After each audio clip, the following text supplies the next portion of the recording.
Hello and welcome to the podcast. This is Ron's Amazing Stories. We have stories that should thrill you a little and chill you a little. It's amazing. What you'll hear are adventures sent in by you guys, classic stories from the pulp mags, and episodes from the golden age of radio. We have special segments like Ghost Stories with Sylvia. That's amazing. And Paranormal Expeditions. I think we're going to have a lot of fun. So settle in for the next hour and enjoy the show. One more thing. You just might want to prepare yourself to be taken away from today.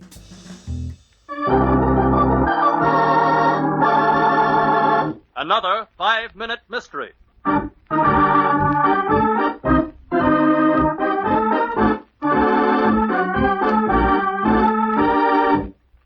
This 5-minute mystery is being brought to you by the Cryptid, creatures which are or may be subjects of zoological investigation. An animal whose existence is disputed or unsubstantiated. Kind of like how all this fits with our story. Lonely black night, ain't it, Foley? Yeah. A lot better riding around this squad car than pounding the beat. Yeah, I guess it is. I remember when you and I first joined the force back in... Hey, Sullivan. What? Look there ahead. Somebody's running toward our car waving like mad. Slow down, Foley.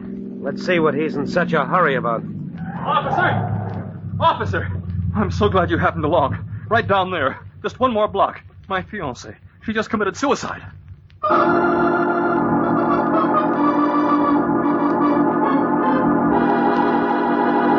All right, now, how'd this all happen? Well, I'm Leon Jones, and this was my fiancée, Sally Lawrence.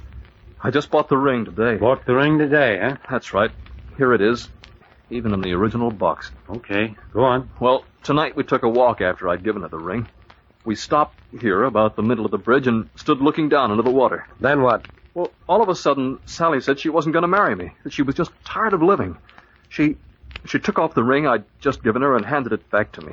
I asked her what was the matter, what had happened. Had she ever seen down at the mouth before this? Once in a while, nothing serious. By the way, Mr. Jones, when did you put that ring back in the case? Why, I don't know.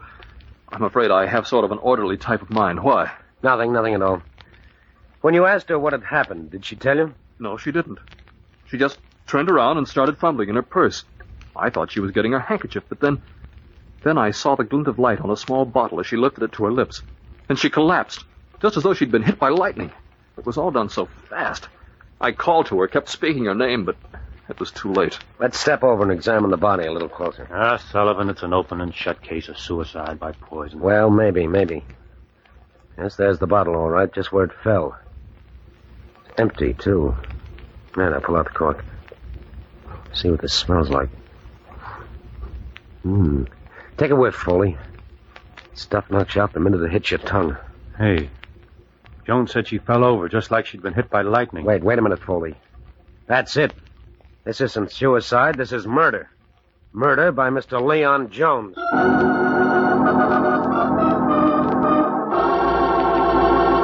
So Leon Jones is a murderer. Do you know the clue that points him out? We'll hear in a moment, but first...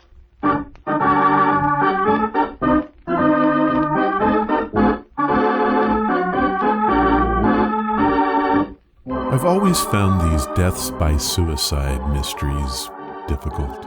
I agree. They can go either way. No, I'm pretty sure this was murder, but I can't seem to find the mistake. Perhaps we need to look at the order of the events. Order! That's it. What's it? The guy has OCD. He said so himself. Where are you going with this? Just this. Who put the cork back in the bottle? Oh, that is brilliant. I agree. Let's go see if you are correct. I am. And now, let's hear the solution from Police Lieutenant Sullivan. Miss Lawrence apparently refused to marry you tonight, Mr. Jones. Refused to even take the ring, is my guess, and you decided to murder her. You stated that Miss Lawrence collapsed immediately after she drank the contents of the bottle. After finding what the bottle contained, we know this is true. But tell me, Mr. Jones, if your fiancée dropped dead immediately after she drank from the bottle, Then why is it I had to remove the cork before I could smell what was in the bottle? No one drinking the contents of this bottle could possibly have had time to cork it before death struck. A neat little trick, Mr. Jones, but your mind was just a little too methodical to be really clever. Come along, we've got a little trek down to headquarters. Bravo. Smashing work, detective. Thank you. I do have my moments, don't I? More like you have flashes of sentient behavior. That's just mean. Yes, it is. This 5-minute mystery was brought to you by the Cryptid, creatures which are, or may be, subjects of zoological investigation. Kind of like you. Stop it.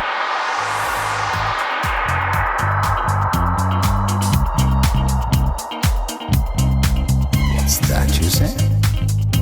Welcome to the podcast. The show title for today is simply Cryptid. Are you sure about this? I'm sure that it's about cryptids. You're being strangely cryptic.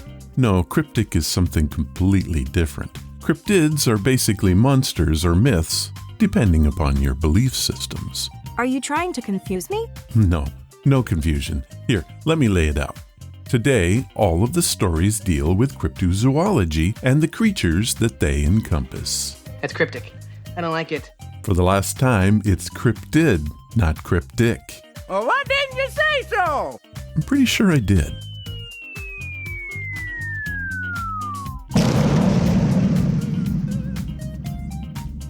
Well, now that we have that out of the way, I need to read this email from Tammy Schultz. Tammy writes in from Sherman Heights, California. Ron, longtime listener and first time contacting you. I have a question that's been bugging me. A while back, you had a ghost story on the show that I'm sure that I read on Reddit. It had to deal with the shadow that was partly missed. Do you sometimes take material from that website? Tammy. Well, Tammy, that does happen on occasion. I received emails from folks that want to share their story. They have told me that they have posted it before on other sites, which is fine. If they tell me that it was posted on Reddit, I will say that as part of the intro to their story. For example, I'll say something like, "This story came to us via Reddit." However, I have never knowingly posted a story directly from there. But for the record, I can do so if I want to, if I credit the source. Thank you for the good question. One more thing. I'm still looking for stories about time slips or time loss. If you happen to have one of these types of stories, I'd love to hear from you. I'm planning on using them for the 500th episode of the show.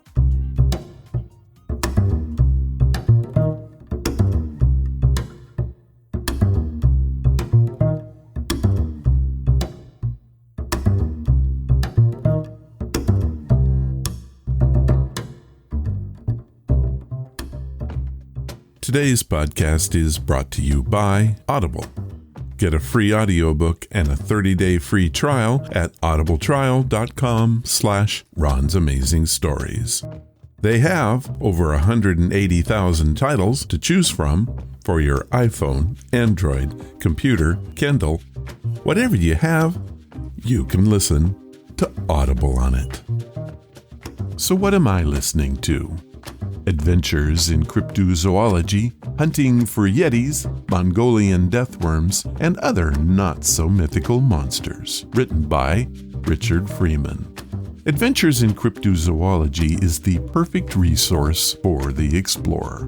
Through this text, you get to explore the world through its most unlikely creatures. Richard Freeman is the zoological director for the Center for 14 Zoology. He has explored the corners of the 5 continents in search for creatures that many people believe are non-existent. Here is the introduction to the book.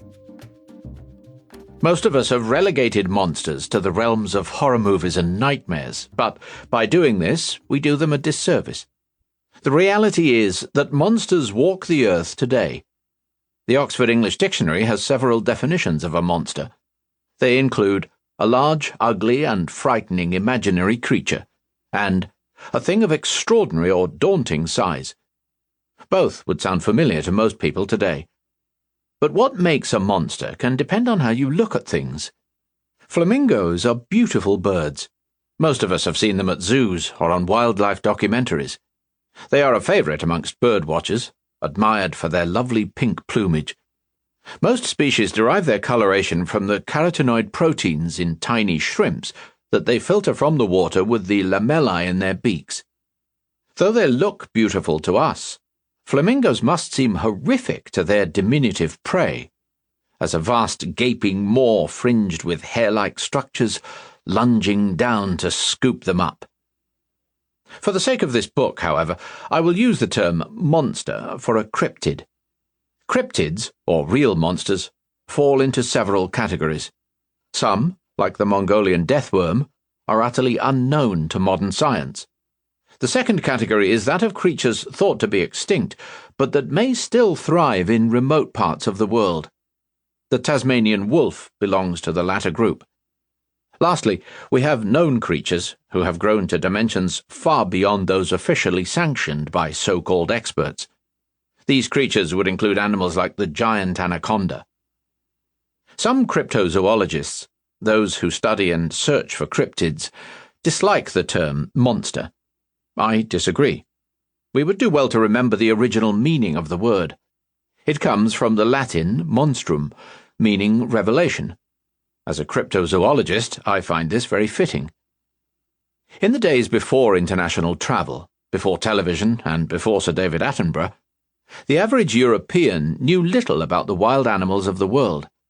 Most of their scant knowledge would have been gained, by the few who could read, from bestiaries. These illustrated compendiums of animal lore were popular in Europe throughout the Middle Ages. These books were more concerned with what moral lessons Christians could learn from beasts than the natural histories of the beasts themselves. The dragon, for example, was symbolic of both Satan and pride. Conversely, the unicorn symbolized Christ and his humility. The depictions of animals with which we are familiar today, such as crocodiles, elephants, and hyenas, were so distorted as to look like something else entirely. The artists involved had never seen living specimens of the beasts in question, and had only travellers' descriptions to go on. Some of the strange beasts recorded in these works have been shown to be garbled versions of real animals. The manticore, according to the bestiaries, was a beast with red fur, a body like a lion, a man's face, rows of shark's teeth, and a scorpion tail. It was said to dwell in India and be fond of the flesh of men. We know today that the manticore had its origin in the tiger. As people began to travel more and the globe became more populous, inch by inch, superstition was replaced with science. Exotic creatures were captured for menageries springing up across Europe, and a new interest in natural history, free from religious allegory, began. With the Renaissance and the dawn of the age of science, many of the ancient monsters were slain by reason.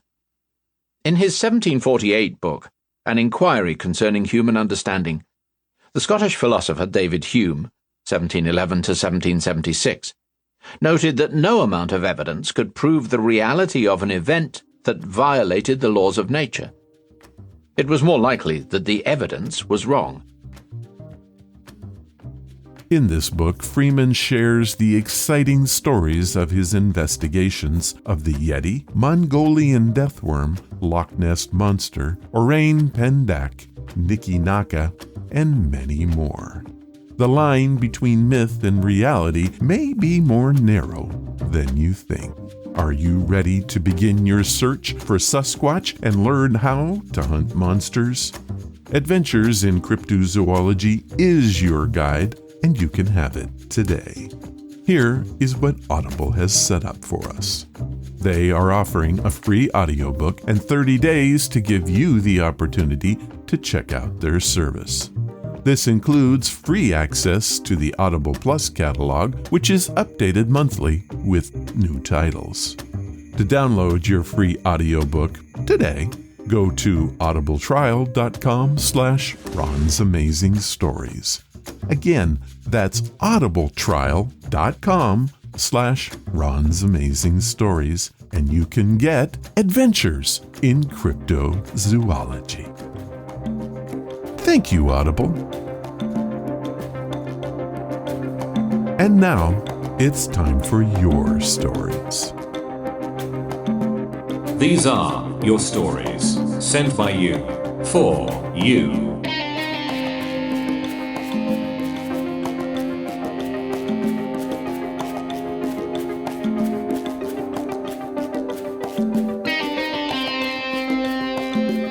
Our theme for your stories this time is the cryptid. Webster defines it as an animal, such as Sasquatch or the Loch Ness Monster, that has claimed to exist but never proven to exist. Contrary to popular belief, cryptids don't have to be supernatural, mythical, or even all that strange. Though many popular creatures acquire these characteristics as their legends grow. The first use of the word cryptid came in 1983. It is said to be the combination of crypto and ID. Our first story comes from Haiti, in a roundabout way.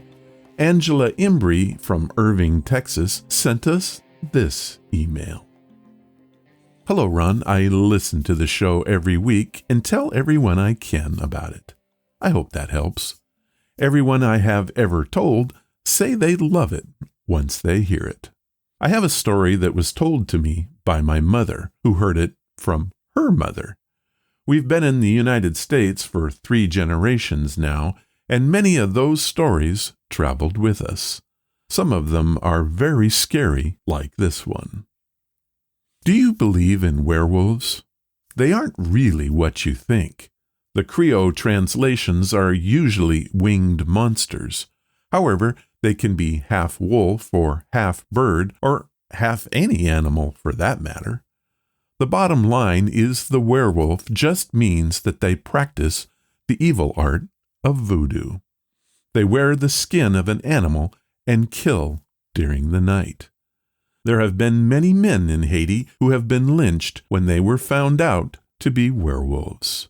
Here is my family's tale.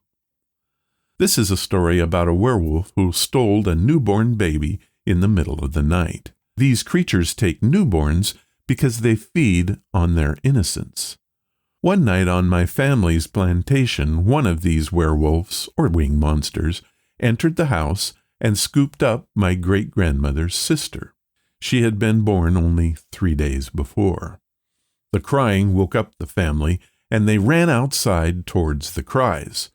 All they saw was this winged creature's silhouette against the moon, flying into the darkness. The foreman, who was also the child's uncle, decided to go rescue the baby before it was eaten. He was able to find the house of the werewolf. He walked around the place and investigated. He came to the back porch and found that the skin of the werewolf was left outside. He poured salt on it, and it shriveled away. Without his skin, the werewolf didn't stand a chance against the hero. Broke into the hut, killed the beast while it was still in its human form, and returned the baby to our family.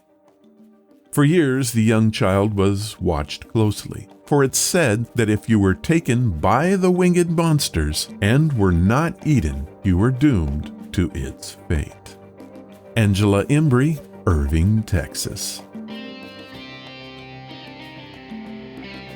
Well, that is an amazing story. Short, simple, and when you sit down and think about it, truly terrifying. Thank you for sharing this with us, Angela. Our second story for today comes from the Pacific Northwest. Now I know what you're thinking. We have another Bigfoot tale? You would be wrong. What we have is a story of the infamous Thunderbird. Yes, we have those as well in the forests of the Northwest. This one comes from Peter Androphis, and he hails from Seattle. He has titled his story, Was That a Thunderbird? Hello, Ron. Have you ever heard of the Thunderbird? I didn't believe they were real until I saw one on the Pacific Coast Highway in Oregon. It's one of the most beautiful drives ever, and the scenery will take your breath away. I was with my wife and 2 boys. We were heading to California to visit my mother. It was early May, so the roads were still quiet. We had stopped for lunch at a roadside pullout. There are tons of these types of stops all along the route. Each has some remarkable bit of history with an incredible view. We had just finished lunch, and the boys were throwing rocks into the ocean. I was drawing the scene in my sketchbook so that I could paint it later. I heard this squawk that filled the entire area. It rivaled even the ocean sounds. I looked around and saw nothing, but then I felt a strange wind. A huge bird came diving in at my boys. It had been using the sun to hide its attack. I heard my wife scream, and I yelled at the boys to dive under the guardrail. They did, and the giant bird swooped down, but at the last moment curved away and flew out towards the ocean. We all watched as the giant thing flew out of view. The beast had the body of a vulture, but the head of a reptile. I would estimate its wingspan to be close to 20 feet, but I wasn't in any real position to go out and measure them. We quickly gathered up our stuff and got the heck out of there. My family talks about this event often, and we had no idea of what we saw. That is until I heard your podcast on the Thunderbird. I am sure that that is what attacked my boys. Peter in Drofus, Seattle, Washington. Well, that is crazy, Peter. So very disquieting and the stuff of nightmares.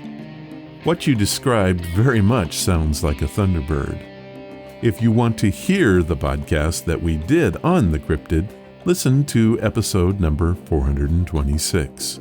I will put a link to it in the show notes. Again, thank you, Peter, for sharing your story. Amazing.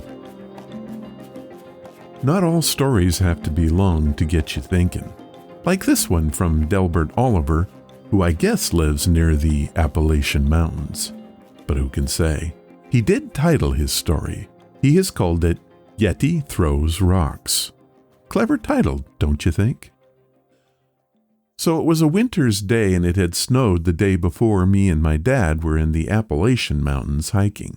On our way back to the car, we began to hear twigs snapping in the ridge above us, but we assumed it was just other people hiking. 10 minutes later, we saw a giant rock fly off the top of the ridge and nearly hit us. We were pretty scared at that point, so we called out and waited for a response, but we never got one. We were almost at the car when we started to hear what we thought were coyotes, but it was way too low and guttural for them. So we got in the car and drove away. To this day, we have no idea what it was. We went back up there and set up some critter cams, but we never caught anything. Delbert Oliver, The Appalachians?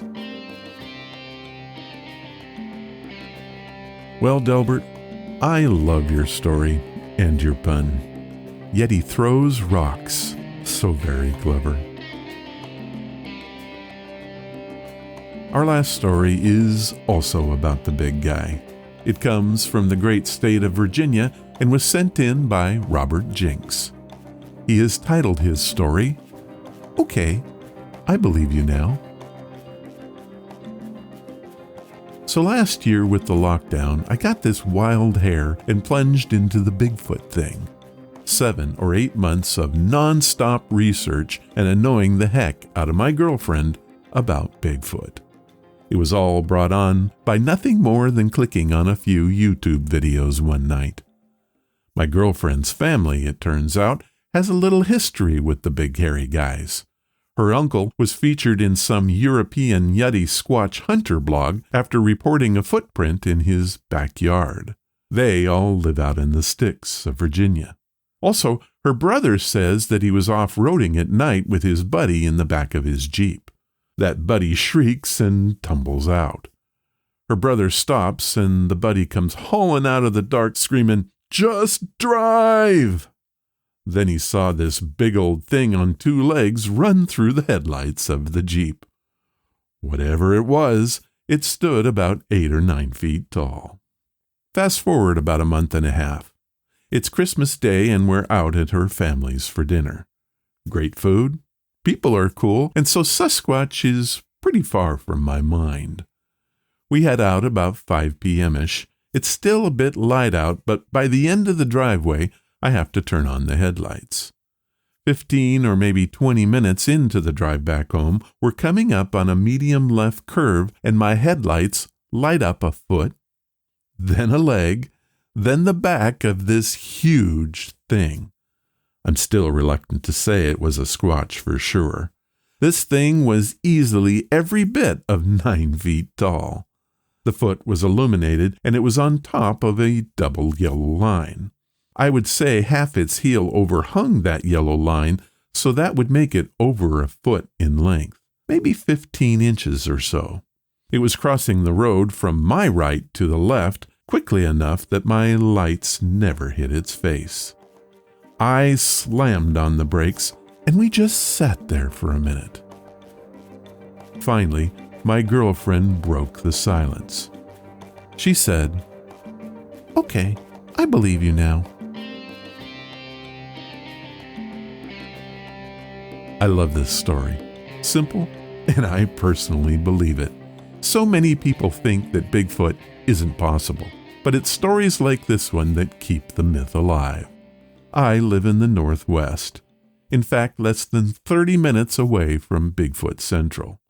If you spend any time at all in the towns of Cougar or Amboy, Washington, you stop thinking Bigfoot is a myth and spend more time wondering why more people don't see him.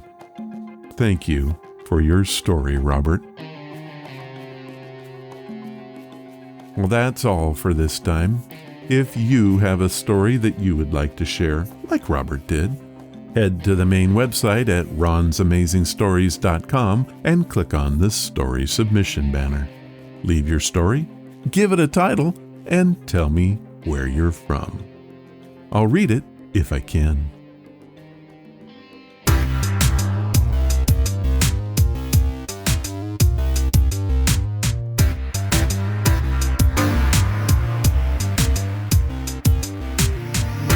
Our featured story for this week follows the theme of the show, but not in the form of Bigfoot, Loch Ness, or Chupacabra. This one is all about the insects. Humans have always feared them, loathed them, and wanted them gone. But Professor John Hanson is hipped on the subject of bugs and wants to rid the world of them, and he thinks that they know all about it and hate him for it. The story comes from the OTR series The Mysterious Traveler and is titled The Man the Insects Hated.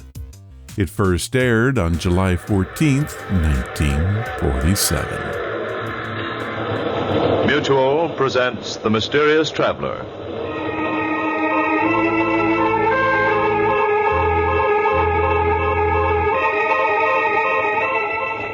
This is the Mysterious Traveler, inviting you to join me on another journey into the realm of the strange and the terrifying.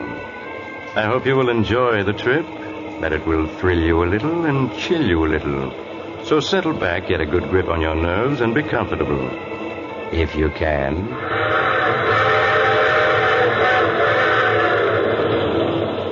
It's the end of July, and rather warm, isn't it? There's probably an insect or two buzzing around in your living room right this moment, or banging against your screen trying to get in. Before we go any further, you better get rid of it.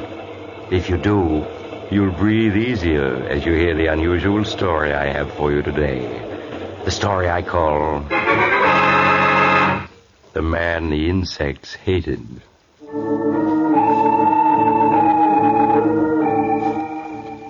My story begins in a homemade laboratory in a crumbling mansion on the edge of a bayou. deep in the heart of the Louisiana swamps. Outside, the air is filled with the strident hum and buzz of insects, uncounted swarms of them crawling and hopping and flying in the hot, lush atmosphere. Inside the laboratory, the air is filled with the same sound as a small man with graying hair lifts a wire insect trap to a table. Listen to them, Mary. How they hate me, every one of them. The flies, the bees, the hornets, the beetles, the locusts, the spiders, they all hate me. Oh, John, they don't hate you. They're just bugs. They can't hate you. Yes, but listen to them hum and buzz when I come near. They know me. And the reason they're so upset is that they know that we're enemies. And that I'm going to destroy them. Destroy them utterly. All right, John. Oh, Mary, you look tired. This life we've been leading the last few months, it's very dreary for you, isn't it? It's all right, John. It doesn't matter. Oh, but it does. These swamps, they must seem like the last outpost of creation to you. You always did love the city and the lights, the movement, the gaiety. I'm all right. You mustn't worry about me. It's such a struggle. If we had someone to help us, it would be easier. But no one will come out here and work for us. Yes, I know, my darling. Believe me, I do. But it's only for a little while. Soon we'll be rich. I promise it. All right, John. I'll be patient. You do believe me, Mary. You know that I'm on the verge of success now, don't you? That last formula, you saw how quickly it killed every insect in the cage? Yes, I know. It was wonderful, John. Yes, and you know yourself what it'll mean to the world. The perfect insect killer, something much better than DDT. Why, it will be tremendous. It will make the worst jungle livable. It will cut down disease and increase the crops. There's someone at the door. Yes. That's very odd. I wonder who it could be. I'll see. Perhaps it's Dr. Guernsey or Mr. Conway, the druggist. They promised to call. Good morning. Is Professor Hanson in? Why, yes, he is. Come in quickly. There's so many flies. Yeah. Seems like the air is full of bugs outside. Never saw so many in my life. What is it, Mary?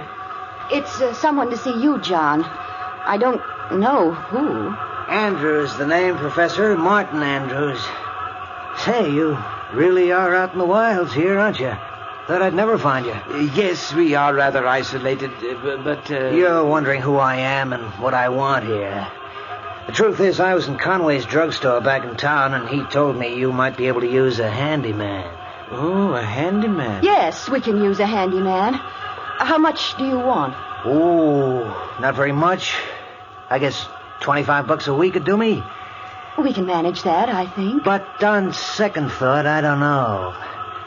I'm not crazy about these swamps with all these bugs around and... Oh, please try it anyway, Mr. Andrews. My husband is engaged on some very important research, and he needs help badly. Oh. Well, when you put it like that, Mrs. Hanson... Then you will stay. Yeah, I'll stay. What have I got to lose? Maybe I'll like it better than I thought at first. Excellent, Mr. Andrews, excellent. Oh, just call me Martin, Professor. Yes, Martin, yes. Now, there are a lot of details that you can help me with. Now, take this watch, and... Lunch will be ready in a minute. Oh, yes, my dear, yes. Take this watch, Martin, and you see this wire trap full of insects? Yeah. There must be thousands of bugs in there. There are.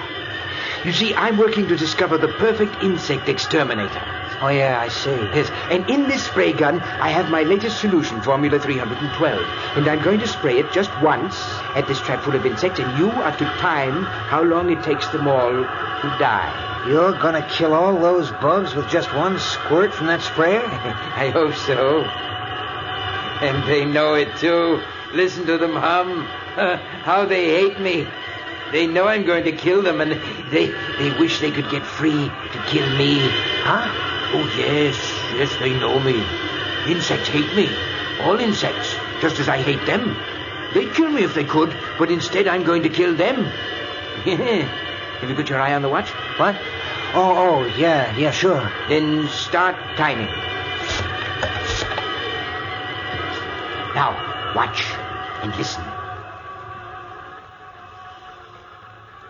Say, That stuff really mows them down, Professor. Yes, they're dying now. A few of them are still trying to crawl around, but there they go. Now, how long did it take? 29 seconds. It's good, but not quite good enough. But I'm sure I'm on the right track. Lunch is ready, John. Oh, yes, my dear, yes, we're coming. Well, Martin, do you think you're going to like working here, helping me develop my new insect killer? Yes, sir, Professor. I've got an idea it's going to be a lot more interesting here than I ever imagined.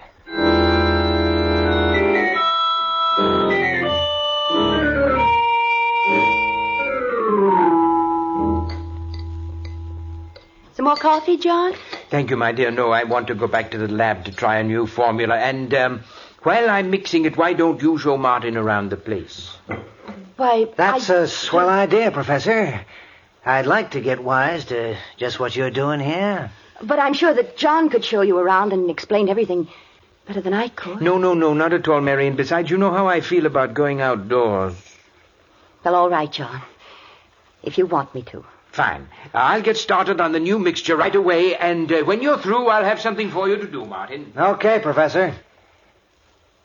Well, Mrs. Hanson, I'll be obliged to you if you'll give me the lowdown on everything. Well, all right, Martin. There are things that you really should know.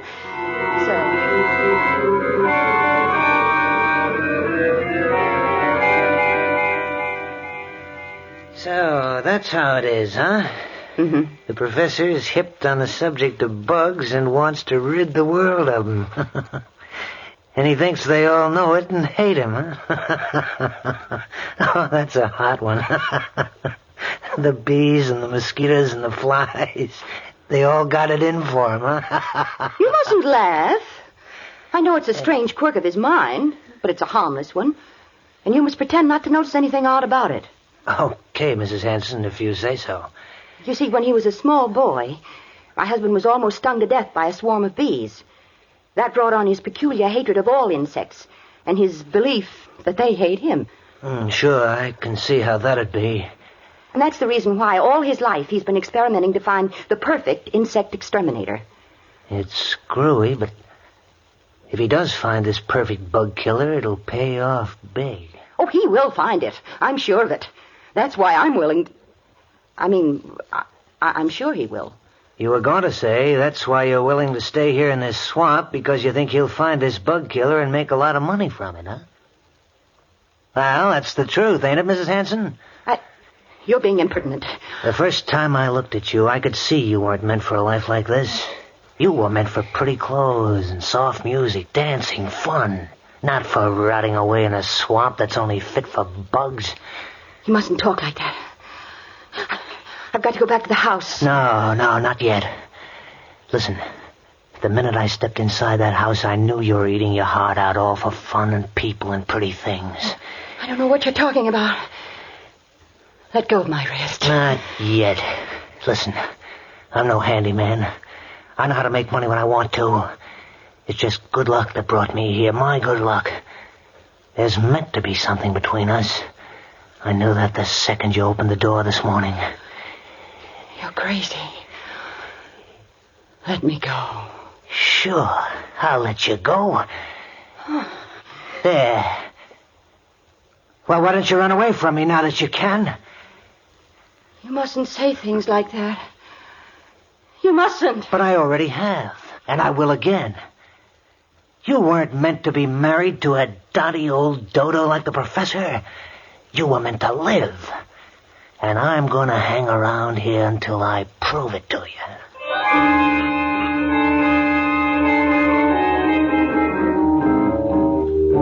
And so Martin Andrews joined the strange household in the swamps, the household where Professor Hanson plotted death for the insect world. Mary suggested to him that it had been a mistake to hire Martin so hastily without investigating his background, but her husband pooh-poohed her arguments, and she was silent, knowing she could not explain that she was both frightened and fascinated by a man whom she'd seen for the first time that day. So Martin stayed, and in the days that followed, Professor Hanson found him invaluable. With his help, the work went much more quickly. And daily, as the work progressed, the number of insects swarming about the house increased, buzzing and humming ominously as though news of the professor's success was spreading throughout the whole swamp. Then one morning in the laboratory... Time, Martin. Exactly 15 seconds, Professor. 15 seconds and every insect in the trap is dead. We've done it, Martin. Mary! Yes, John. What is it? Mary, we've done it. At last I found the formula that will kill any insect known almost instantly. Oh, John. Oh, I'm so glad. Yes, Formula 397. See, here it is. Just a few marks on this piece of paper. But it's man's final victory over the insect world. Ha! Listen to the bugs outside hum, Professor. Yes. They sound almost like they knew what you'd done. Oh, yes, they do know. But they're helpless. They're beaten and they know it. Yes, now I've got to write a note to Dr. Guernsey and Mr. Conway. Martin, wait here for me. Yeah, sure, Professor. Martin, what are you doing with that formula? Just putting it in my pocket where it'll be safe. You know how the professor is, always losing things. Give it to me, please. I'll take care of it. No, I think I'd better hold on to it. But I have something else for you. No. Let me go. Let go of me. Ever since that first day. And I've been waiting till you know as well as I do that we were meant for each other. You mustn't say such things. You do know it, don't you? No. Maybe this will convince you. Oh, Martin. Now you know it, don't you? Yes. Oh, I'm crazy, I suppose, but I can't help it. You've got to go away, Martin. Now, today. You are crazy if you think I'm going without you. Oh, here comes the professor. We'll talk about it later. Martin, here's a note from Mr. Conway, the druggist. I've asked him to come out with Dr. Guernsey tomorrow night. Will you drive into town and deliver it to him, please? Sure, Professor. I'd be glad to. Right away.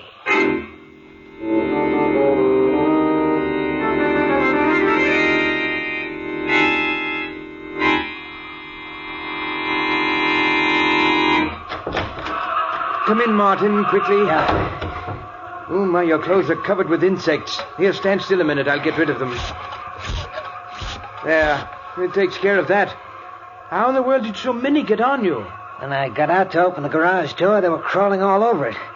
They dropped onto me. I couldn't knock them off. John! Oh, John! Yes, Mary? John, there are ants in the kitchen. A whole swarm of giant black ants.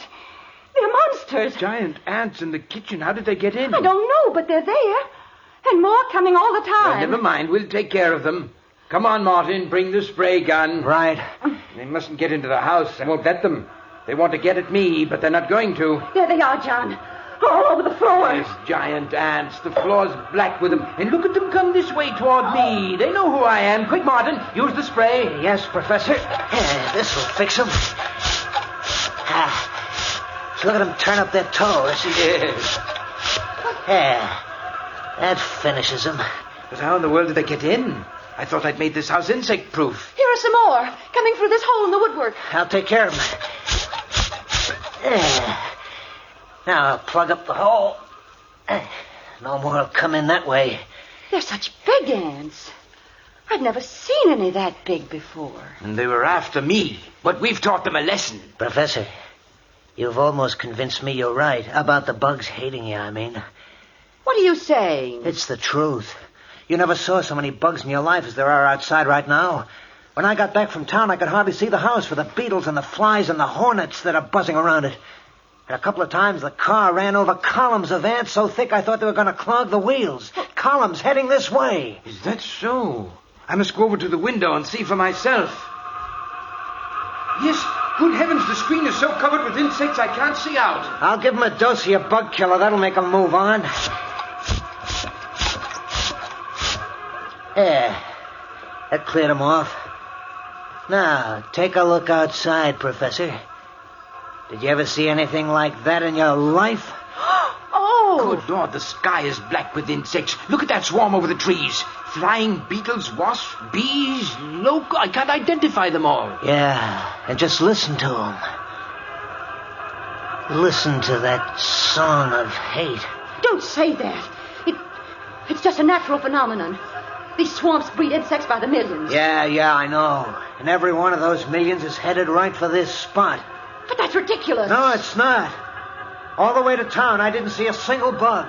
Because they're all gathered right around here, right around this house. You mustn't say that. He's right. They know what's happening here, and they want to stop me. No, John, no. If you want my advice, the thing to do is make up all the Formula 397 we can.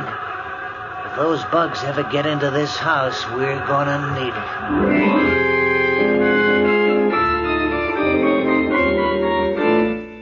As the day wore on, the clouds of insects surrounding the old mansion in the swamps grew steadily bigger.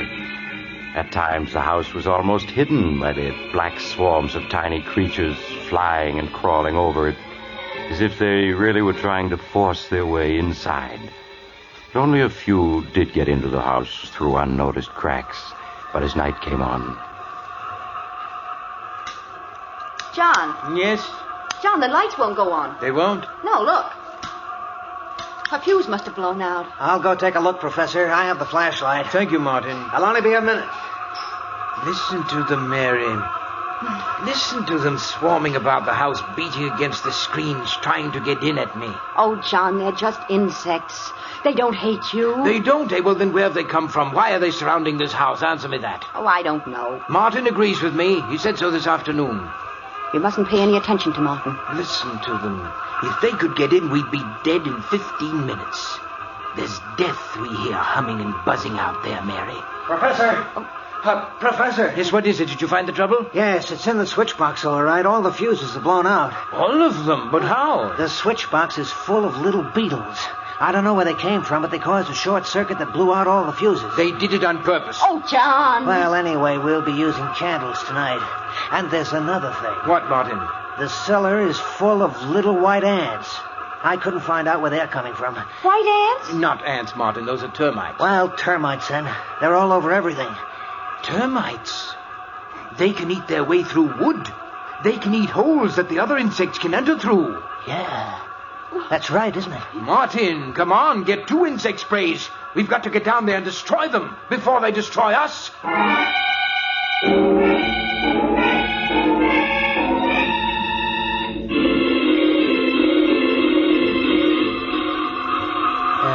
Listen to them. There must be billions of bugs out there. Crickets, bees, flies, hornets, wasps, ants, every kind of insect there is. It's a good thing you put tight screens on this house. John! What is it, Mary? I thought I felt the house shake then. Ah, don't let your imagination get you. I didn't feel anything. No. You must keep control of your nerves. I suppose I imagined it then. Oh, John, it's almost midnight. Are they ever going to go away? Maybe not. If the professor's right and they're after him, they'll just hang around until we starve to death, or until they get in and finish us off. Oh, Martin, stop it. Martin is right. We've used up all the Formula 397, and if they ever do get into the house, we're doomed. I was just thinking that myself. We have got to get help. Go out of the house? Yes. Oh, no, John. Not all of us. But maybe if I were to take the car and make a dash for town, they might follow me. John, that's madness. In the sedan with all the windows shut, they couldn't get at me, and in town I could get help. Yeah, you could. I could make up more Formula 397 at Conway's drugstore, and he and Dr. Guernsey can come back with me. And if we used a big pumper spray, we could destroy every insect that's outside. No, you mustn't try it. It sounds like a good idea to me. I'd go, only I couldn't mix the formula. No, John, you mustn't go out. Yes, I'm going to do it. If those ants ever get at the car, they'd cut the tires to shreds, and then we would be at their mercy. I've got to go for help while I can. Then let's all go. We can all get in the car. It'd be safer to stay here. This house will hold them off for a good while yet. I think the professor's scheme is the best. All right, Martin. Now, I'll get ready. And then you come downstairs and help me with the garage doors. And you're going to have to open and shut them awfully fast when I take the car out.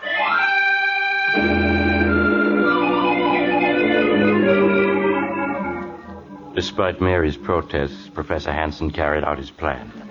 With the car tightly closed, the motor racing, Martin flung open the garage doors. The car shot out into the night, the headlights showing great swarms of flying insects in its path. Then Martin swiftly closed and bolted the door again and hurried upstairs. Well, he's gone. Oh, why did you let him go? That ought to be obvious. What do you mean? I didn't let him go. I made him go. I put the whole idea in his mind so he'd go off and leave us alone here. Oh, no. Sure I did. I'm a bright boy. From now on, it's going to be just you and me and fun. What are you saying? John isn't going to come back from his little trip to town. I don't understand. I'll make it simple. In the first place, all those bugs outside don't mean a thing.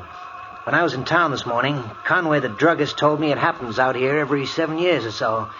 There's something about the way the wind blows that makes millions of bugs come out of the swamp to swarm around this house in certain years. Oh, but then why did you pretend to believe John when he said it was because they were after him?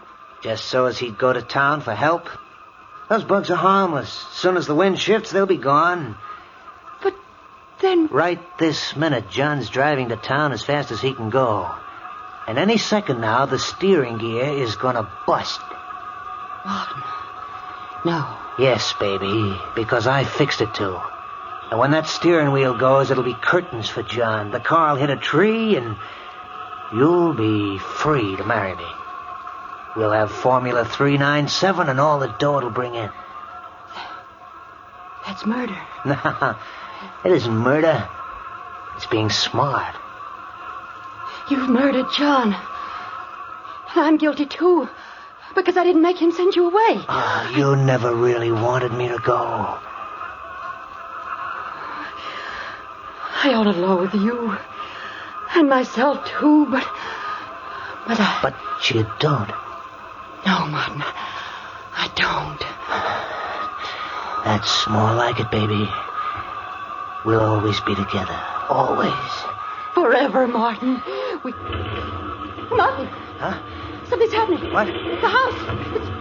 It's shaking. Oh, we've got to get out of here. The house is caving in. It's very quick. Grab hold of me. Come on now before... Look out!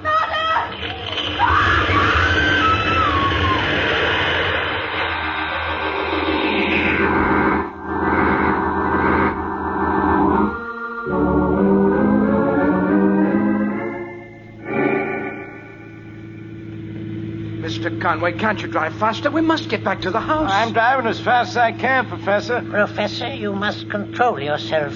That was a serious accident you were in. It's a miracle you weren't killed. Sure was.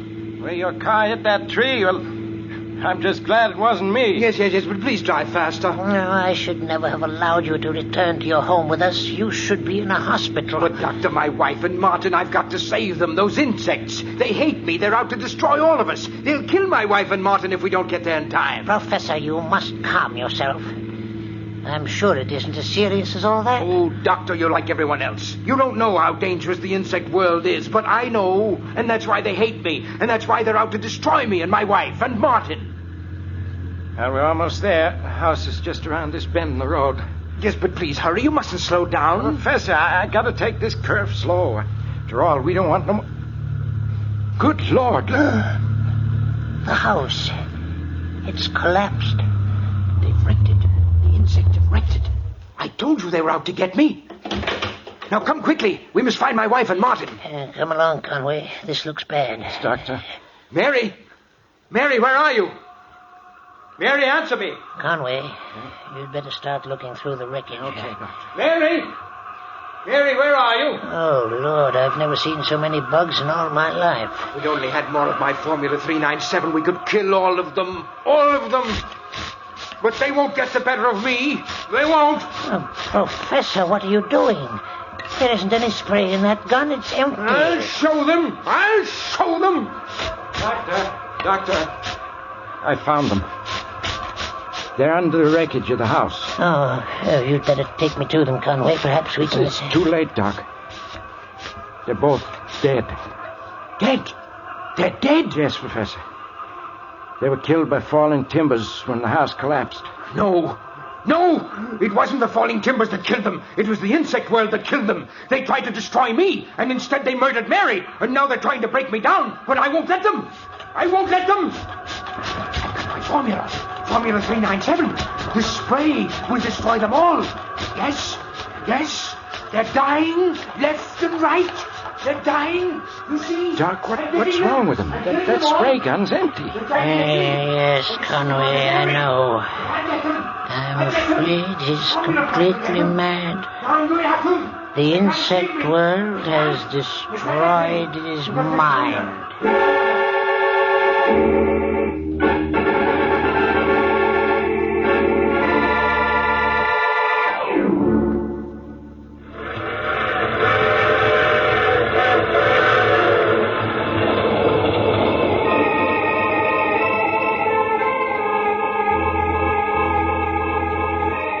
This is the mysterious traveler again. And how did you enjoy our visit with the man the insects hated? Too bad about poor Professor Hanson, wasn't it? Yes, they found he'd gone completely mad, and in his madness had completely forgotten his newly discovered Formula 397, which would destroy all insects.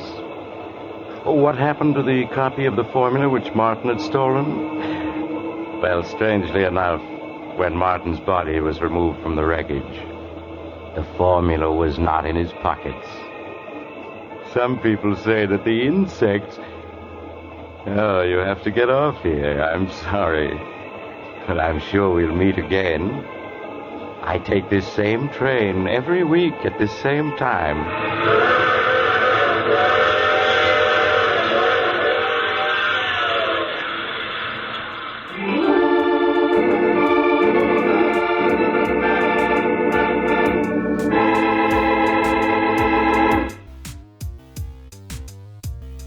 I'm not a fan of insects, but even I know that if you got rid of them all, the world would not be a better place. Besides, not all insects are bad. For instance, have you ever heard of an attack of killer ladybugs? Or maybe the march of the deadly woolly bears? Just saying. The Mysterious Traveler was an anthology radio series, a magazine, and a comic book. All three featured stories which ran the gambit of fantasy and science fiction to straight crime dramas of mystery and suspense. It began on the Mutual Broadcasting System in 1943 and ended in 1952. Behind the Locked Door was the most popular episode ever of the show. It told the story of two archaeologists who discovered a century-old wagon train that had been sealed in a cave. Its descendants, well, they were still alive and had mutated just a bit. You can hear that one on Ron's Amazing Stories, episode number 366. I'll have a link to it in the show notes.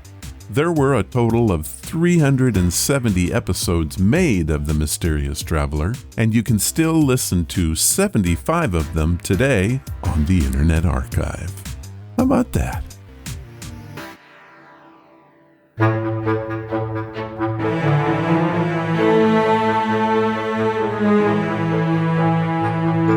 It's hard to believe that we're done with episode 492. Tammy Schultz, Angela Embry, Peter Adrovis, Delbert Oliver, and Robert Jinks helped us do good things today. Thank you, guys. If you want to follow the podcast or the blog, head to ronsamazingstories.com. There you will find any of the links I mentioned and how to contact us. Do you want to help the show? The best thing you can do is to tell your friends all about it, and please leave reviews or feedback wherever you listen. Clicking that follow or like button makes us grow.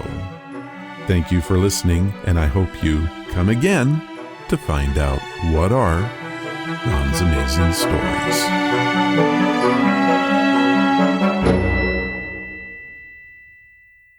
All of the vintage audio used in the podcast is believed to be in the public domain. Ron's Amazing Stories does not own the rights to any of the old-time radio used here. If you hold the rights to any of the shows played, please contact us immediately at ronsamazingstories.com.